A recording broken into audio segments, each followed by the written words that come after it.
Osama bin Laden, but he has been a complete and utter failure and disappointment to this country. And you know what? You hold and I go to the president because that's who you hold accountable. Okay. Just like if you were in a city, you hold the mayor, or a state, you hold the governor. Wait a second. It is Congress that holds the power of the purse. And I'm going to get back to Dylan's question. This president was willing to put on the table a big deal. And who couldn't get the votes? John Boehner. A big deal Congress. for what? What are you talking about? $4 trillion. $4 trillion. I'm saying we owe $70 trillion. I understand that, but to walk out a $4 trillion solution, which is basically just a way for the Democrats to avoid dealing with this until 2017. I'm not here to talk about plans to deal with this till 2017. I'm saying we've got a real problem, and I'm tired of Republicans and Democrats who either want Republicans who want to burn the place to the ground, and Democrats, with all due respect, who want to offer a plan that gets it through their end of their second term of their presidency, and then screws me and my kids when it's over. And until we do that, we have to deal with the extraction that is at foot. It is the reason the financial markets are behaving the way they're behaving. That is a mathematical fact. This is not some opinion. This is a mathematical fact.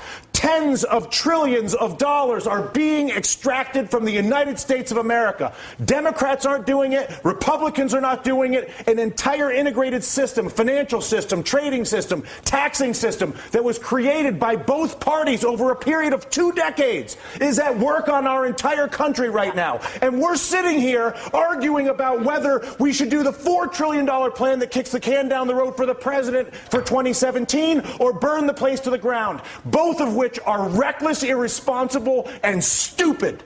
And the fact of the matter is, until we actually, and I'm sorry to lose my temper, but I tell you what, I've been coming on TV for 3 years doing this. And the fact of the matter is that there's a refusal on both the Democratic and the Republican side of the aisle to acknowledge the mathematical problem, which is that the United States of America is being extracted. It's being extracted through banking, it's being extracted through trade, and it's being extracted through taxation. And there's not a single politician that has stepped forward, Susan, to deal with this. But there's only one right now. The leader of the free world, whether you like it or not, the president of the United States is arguably one of the most powerful individuals we have out there. But and Susan, he's what you're saying is exactly the point that Dylan is making. It's not about one guy. It's about all of them. No, I actually disagree. I think Dylan's saying it isn't about one guy. It is about one guy. What would you like him to do? I would like him to go to the people of the United States of America and say, people of the United States of America, your Congress is bought. Your Congress is incapable of making legislation on health care, banking, trade, or taxes, because if they do it, they will lose their political funding, and they won't do it. But I'm the president of the United States, and I won't have a country that is run by a bought Congress. So I'm not going to work with a bought Congress and try to be Mr. Big Guy. I'm working with the bought Congress.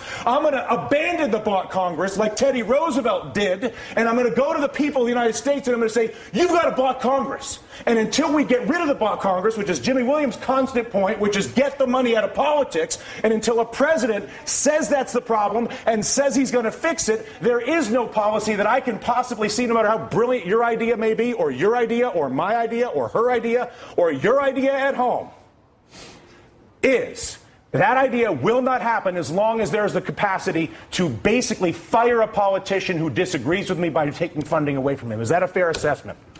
Money in politics is the root of all political evil. It is corruption at its worst.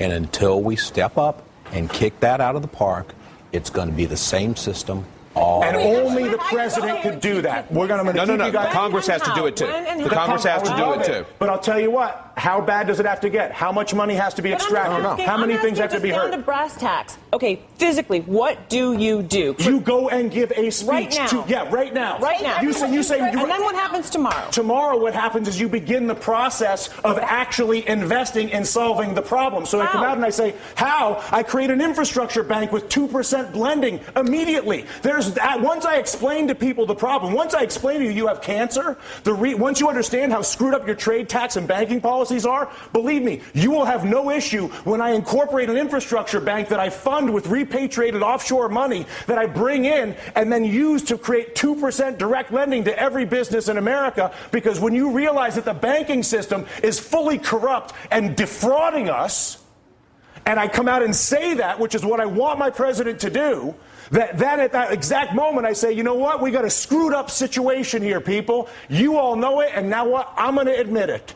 And as a result, not only have I admitted it, but we're going to begin the process of solving it like grown-ups. They did it in World War II. They did it after the Civil War. They did it in Latin America with the Brady bonds. We are not seeing it happen now. The panel stays a little more emotional than I anticipated getting at work this afternoon. But what am I going to do? The middle class attempting to fight